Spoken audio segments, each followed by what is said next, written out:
ఈరోజు జొన్న రొట్టె చేసుకునే విధానం. స్టవ్ వెలిగించి గిన్నె పెట్టేసి నేను ఒక రొట్టె అయ్యేటట్టు చేసుకుంటున్నాను. పావు గ్లాసు దీంతో వాటర్ వేసాను. తర్వాత కొంచెం సాల్ట్ వేయాలి.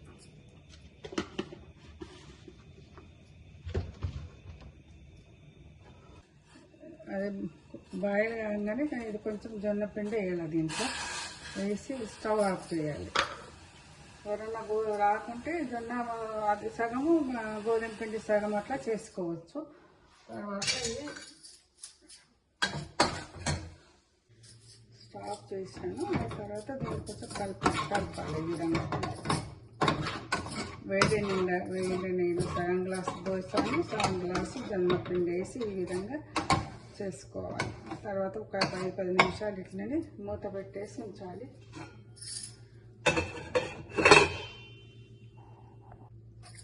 జొన్నపిండి ఇట్లా సగం గ్లాస్ వేసాను, సగం గ్లాస్ పిండి పోసాను. కొంచెం చల్లారిన తర్వాత ఈ విధంగా నీళ్ళతో చాలా ఇచ్చేయాలి అన్నట్టు. ఈ విధంగా బాగా ఇచ్చేస్తేనే ఇది చపాతి మంచిగా వస్తుంది, లేకుంటే పలిగిపోతుంది. ఒకవేళ రాలేదనుకోండి, చపాతీ చేయడం రాలేదనుకుంటే కొంచెం సగం జొన్న పిండి సగం గోధుమ పిండి వేసి కూడా చేసుకోవచ్చు అండి. నేను మాత్రం మొత్తం జొన్న పిండితోనే చేస్తున్నాను. కాకపోతే ఇది ఇట్లా దీన్ని ఏమంటారో కానీ ఇట్లా పిసకడం అన్నట్టు. ఈ మట్టతో బాగా ఇచ్చేయాలి, చేస్తేనే జొన్న రొట్టె బాగా వస్తుందండి. నేను గోధుమ రొట్టెలు చేసినట్టే చేస్తాను దీన్ని.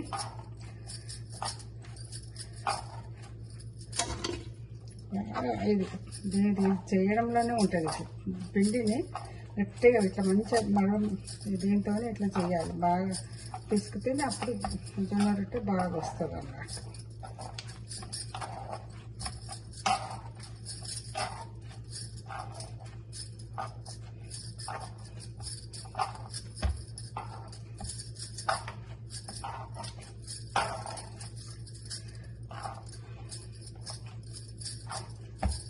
దీన్ని సగం చేస్తే ఇది కొంచెం ఈ విధంగా చేయాలి.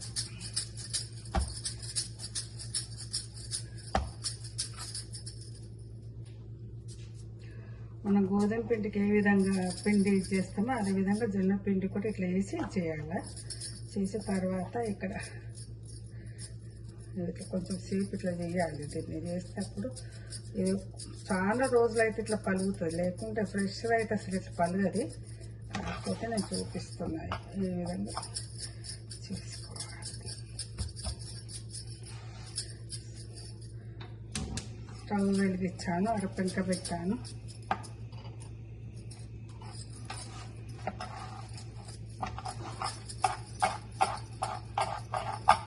జొన్న రొట్టె గోధుమ రొట్టె వేసినట్టే వేస్తాను. దీంట్లో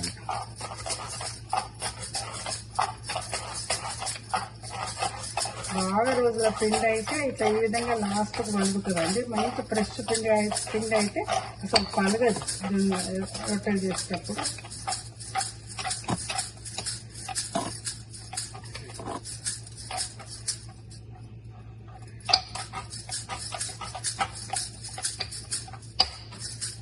ఇది ఇట్లా చేసిన తర్వాత ఏం చేయాలంటే దీనికి మీద పదన పెట్టాలి.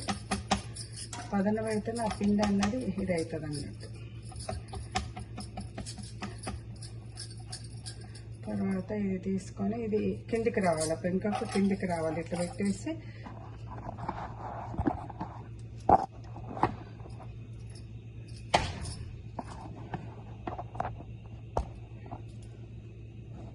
అది వేసిన తర్వాత మళ్ళీ ఈ పైన ఇట్లా నీళ్ళు కూడా వద్దాలి.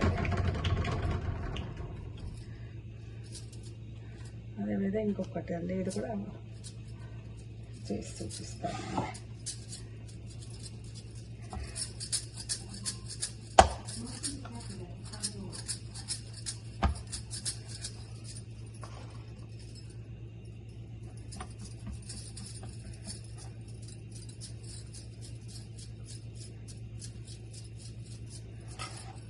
జొన్న రొట్టెలు చేయడం ఈజీ అనిపిస్తుంది, కాకపోతే దీన్ని ఎసరు పెట్టి దాంట్లో పిండి యాడ్ చేసి తర్వాత కొద్దిసేపు ఉంచిన తర్వాత దాన్ని మళ్ళీ గట్టి ఇట్లా పిసికాలి. పిసికిన తర్వాత ఈ విధంగా మనం గోధుమ రొట్టెకి ఎట్లా వేస్తామో అట్లనే వేస్తాం అన్నమాట. అంటే ఈజీ ఏం లేదు, రాని వాళ్ళు చూసి నేర్చుకోండి.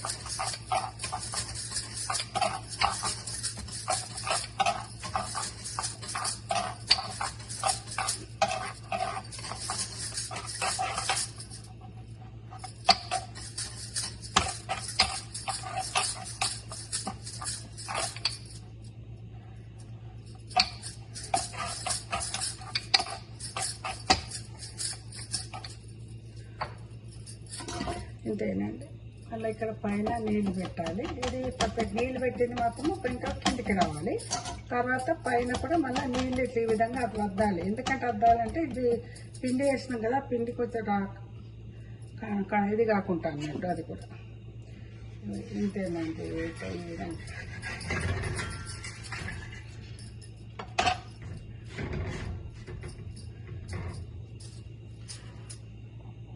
కాగానే ఇసుక తిండి కొంచెం ఇది వేయాలన్నట్టు. ఈ సైడ్ కూడా అలా చేయాలి. ఇండియాలో మాత్రం ఈ పెంక మట్టి పెంక దొరుకుతుందండి, మట్టి పెంక మీద చేస్తారు. కాకపోతే ఇక్కడ నేను ఐరన్ పెంక మీదనే ఇనుప పెంకతోనే చేస్తున్నాను. ఇనుప పెంక మీద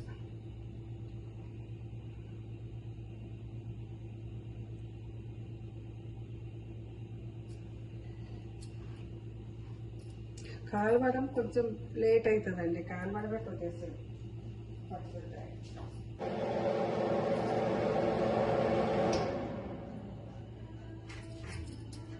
అంతేనండి, ఇది అయిపోయిందండి కాలవడం. మళ్ళీ ఇది ఇంకొకటి వేస్తున్నాను.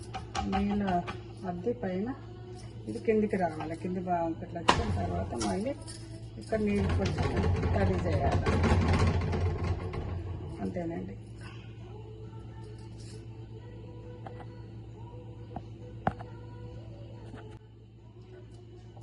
ఇట్లా కాగానే ఇది కొంచెం వేయాలి, ఈ విధంగా వేయాలి.